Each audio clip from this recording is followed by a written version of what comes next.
被困在了西伯利亚的无人区。此时雪里还掺杂着碎冰。当他快要绝望时，眼前竟然出现了一节废弃的火车。如果这里能让他住一宿，躲过今夜的极寒对流，那明天暴风雪过后，他就一定能走出这片森林。现在他要做的就是找到进入火车的入口。环绕火车一圈之后，阿克发现入口已经被杂乱的树枝挡上了。他估计这节车厢至少废弃了20年之久。当他把门打开之后，里面竟然真的有很多的东西。虽然不知道有没有能用上的物品，但今晚这节车厢一定是最好的藏身之处。他开始查看屋内可利用上的物资。此时阿克心想，如果出现一个保险箱，他肯定会特别开心。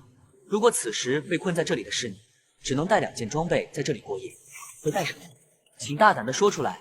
令人眼前一亮的装备，我会在后面点赞。他现在要把车厢内进行大扫除。现在外面吹着刺骨的寒风，等到夜晚来临的时候，温度会直接下降到-30度。阿克相信，这个破旧的铁皮车厢一定可以成为西伯利亚里最坚固的安全堡垒。现在面临最大的问题就是车厢四面透风，并且底部的铁皮处已经变形生锈。阿克只能尽可能找到能利用的东西把风挡上。现在是白天，还有阳光。如果到了太阳下山，这个四面透风的车厢可能会比外面还要冷。简单的布置过后，就要把车厢内部的垃圾清理出去了。他把背包和床垫铺在他的海绵沙发上，然后就开始清理地面上的垃圾。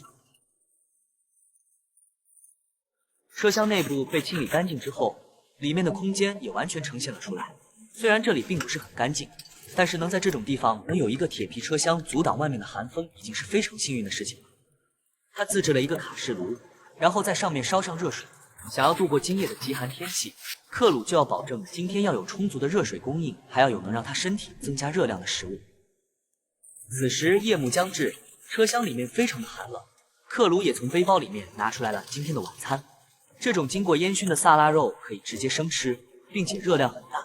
他把熏肉切成块之后，紧接着打开了一袋土豆泥。这种土豆泥食用非常简单，只要把热水倒进去，1分钟就能吃了。当阿克打开袋子的时候，一股奶香的味道冲了出来。他用热乎的土豆泥混合着熏肉大口的吃了起来。晚餐过后，他喝了一杯热水。现在他只能靠这个自制的卡式炉取暖。没吃完的萨拉肉也被他收了起来，明天可以当做早餐食用。最后他又观察了一次外面的情况，雪里面掺杂着碎冰，仿佛要吞噬森林里一切带有温度的生物。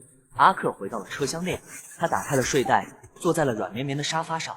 这节车厢可能不是最好的庇护所，但是却能让阿克在极度寒冷的无人区里为他遮挡寒冷的气。尽管外面风雪交加，但阿克根本不担心车厢会被寒风吹透。他要在这里安心的睡觉。令他没想到的是，明天早上他竟然看到了此生中最美丽的雪景。